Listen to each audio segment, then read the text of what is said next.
भारतीय हिंदू घरों में अक्सर किचन में जूते चप्पल पहनकर जाने से मना किया जाता है। यह सिर्फ एक परंपरा नहीं, बल्कि इसके पीछे धार्मिक और वास्तु से जुड़ी मान्यताएं भी हैं। वास्तुशास्त्र के अनुसार रसोई घर को घर का सबसे पवित्र स्थान माना जाता है, क्योंकि यही परिवार के लिए भोजन तैयार होता है।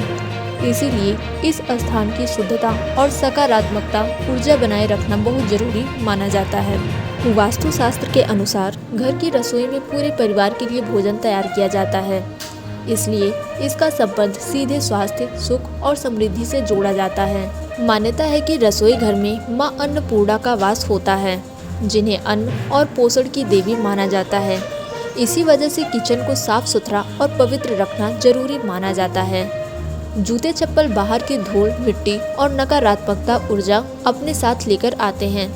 जब कोई व्यक्ति जूते पहनकर किचन में प्रवेश करता है तो यह अशुद्धियां भी किचन में पहुंच जाती हैं। इसकी वजह से रसोई की पवित्रता प्रभावित होती है और सकारात्मक ऊर्जा का प्रभाव भी कम हो सकता है, और साथ ही लक्ष्मी के आगमन में बाधा उत्पन्न हो सकती है। इसीलिए पारंपरिक रूप से किचन में जूते और चप्पल पहनकर जाने से बचने की सलाह दी जाती है।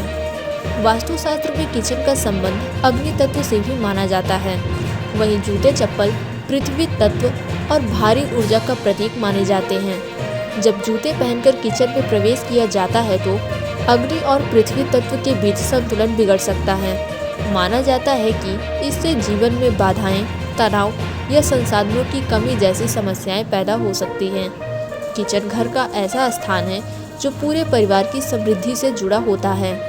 इस स्थान की पवित्रता का ध्यान नहीं रखा जाता तो घर में आर्थिक परेशानियां बढ़ सकती हैं। साथ ही परिवार के सदस्यों के बीच आपसी मतभेद और मानसिक तनाव भी बढ़ने की आशंका रहती है। इसलिए रसोई घर की स्वच्छता बनाए रखना बहुत जरूरी माना जाता है।